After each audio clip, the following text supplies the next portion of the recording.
अस्सलाम वालेकुम, मैं ज़ैन अली हाजी टीवी ऑफिशियल से एक नए व्लॉग के साथ। आज पाकिस्तान के दो बड़े वकील लतीफ़ खोसा साहब और एतज़ाज़ हसन साहब ने एक प्रेस कॉन्फ्रेंस की है। इस प्रेस कॉन्फ्रेंस में उन्होंने वकीलों के अंदर जो परेशानी है, इसके अलावा जो पाकिस्तान के जो हालात हैं महंगाई के, और इसके अलावा जो इलेक्शन के मुतल्लिक उन्होंने बातचीत की है। उनका कहना था कि जो इलेक्शन है एक तो 90 रोज़ में हो जाने चाहिए।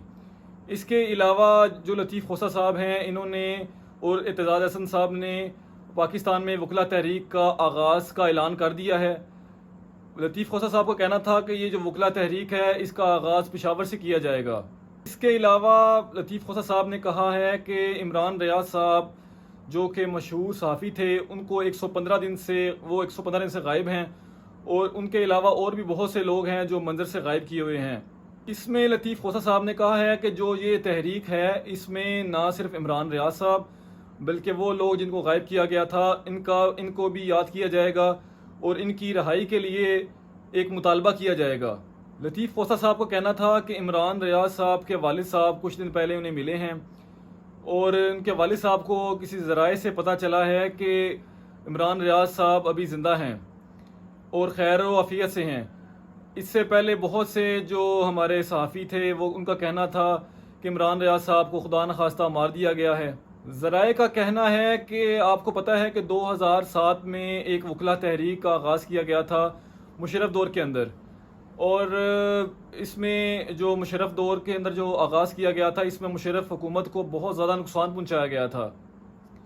तो ज़राए का कहना है कि अब जो ये तहरीक का आगाज़ किया जा रहा है ये मुशर्रफ दौर से भी कहीं बड़ी तहरीक होगी। अब पीपल पार्टी को भी एतज़ाज़ हसन साहब की ज़रूरत पड़ गई है और उन्होंने एतज़ाज़ हसन साहब को बुलाया है, क्योंकि पीपल पार्टी के ऊपर भी बहुत से केसेस खुल रहे हैं।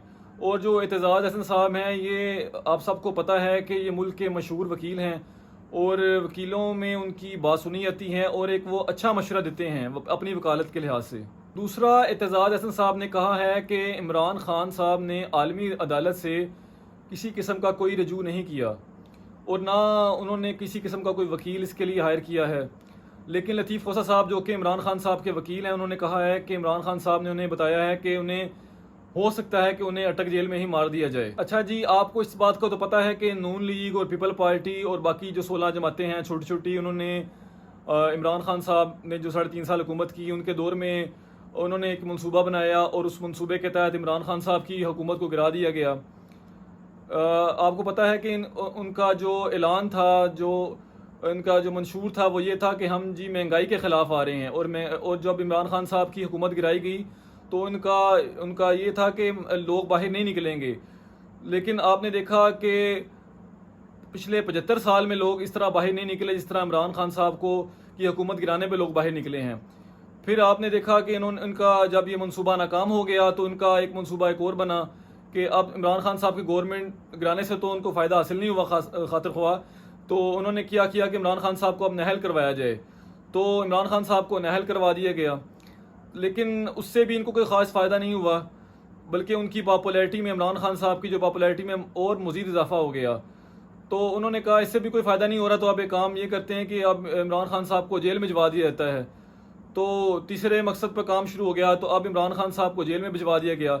लेकिन आप ये देखें कि इन सब मामलात के बावजूद आप ये देखें कि अगर आज भी इमरान खान साहब इलेक्शन लड़ते हैं तो उनकी पॉपुलैरिटी इतनी ज़्यादा बढ़ चुकी है कि वो 2/3 अक्सरियत से आराम से जीत जाएंगे। एक पुरानी कहावत है कि जो इंसान किसी के लिए गड़ा खोदता है वो खुद ही इसमें गिर जाता है। अब नून लीग और पीपल पार्टी के साथ भी कुछ ऐसा ही हुआ है। आप ये देखें कि जो हमारे आर्मी चीफ साहब हैं आसिम मुनीर साहब, उन्होंने कहा है, जो उनकी मुलाकात हुई है, जो 60 से 70 जो हमारे ताजर हजरात हैं उनसे मुलाकात उनकी हुई है, और उसमें उन्होंने कहा है कि हमारे जो 3 बड़ी जमातें हैं इनमें से कोई एक जमात भी ऐसी नहीं है जो मुल्क के लिए ठीक हो। अब आप देखें कि इमरान खान साहब की जमात तो वैसे ही ख़त्म हो चुकी है और इमरान खान साहब तो अंदर हैं, तो पीछे रह गई ये 2 जमातें जिसमें नून लीग और पीपल पार्टी शामिल है।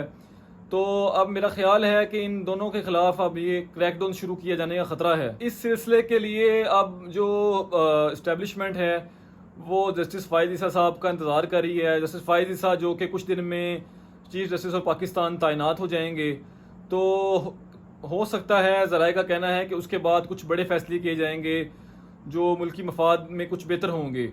और आप ये देखें कि जो हमारे नवाज शरीफ साहब हैं और उनकी फैमिली है वो तो सब की सब लंदन में है, और जो हमारे जरदारी साहब और बिलावल साहब हैं वो इस वक्त दुबई में हैं, और मरीम नवाज़ तो पाकिस्तान में है। लेकिन आप ये देखें कि मरीम नवाज़ का भी कोई पता नहीं कि किसी टाइम भी वो पाकिस्तान से फ्लाई कर सकती हैं इंग्लैंड के लिए।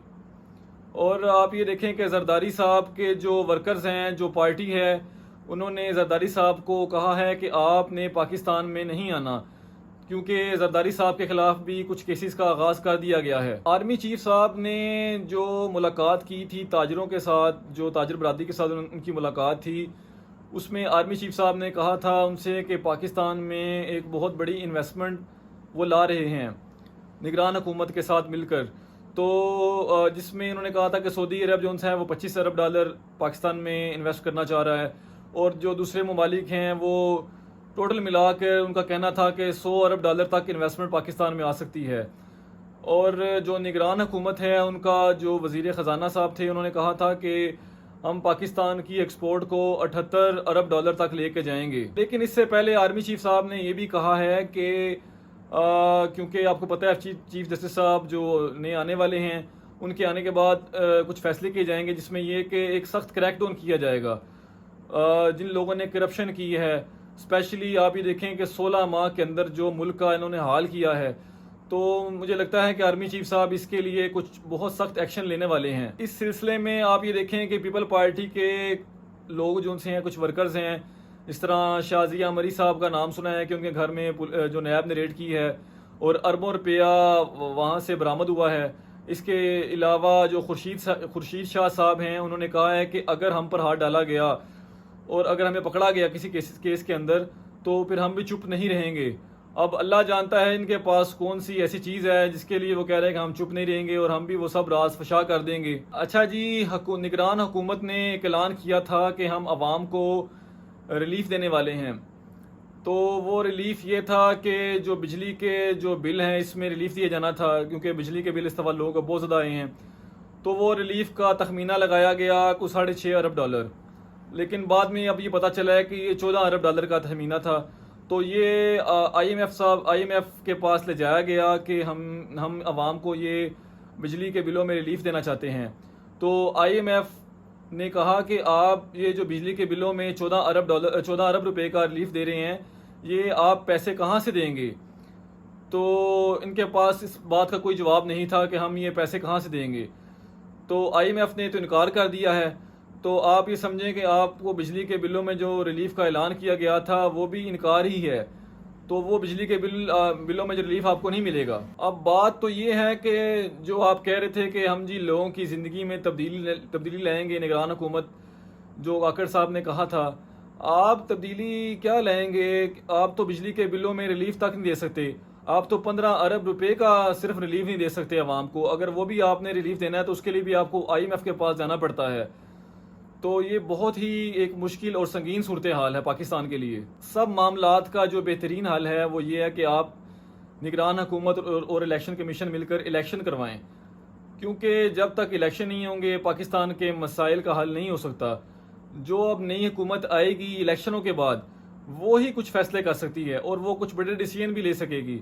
वो दोबारा IMF से डील कर सकती है। निगरान हुकूमत जो सी है वो IMF से डील नहीं कर सकती। वो उसी डील पर चलेगी जो पिछली PDM की हुकूमत ने डील की थी IMF के साथ, वो उसी की पाबंद है और उसी पर काम कर सकती है। इसके अलावा आप ये देखें कि जब तक आप अपनी एक्सपोर्ट पर काम नहीं करेंगे, जो कि निगरान हुकूमत नहीं कर सकती, जब तक आप अपनी एक्सपोर्ट को नहीं बढ़ाएंगे उस वक्त, और जब तक आपके मुल्क में ज़र मुबादला बाहर से नहीं आएगा, उस वक्त तक पाकिस्तान के हालात नहीं बदल सकते। आप लोगों को रिलीफ नहीं दे सकते।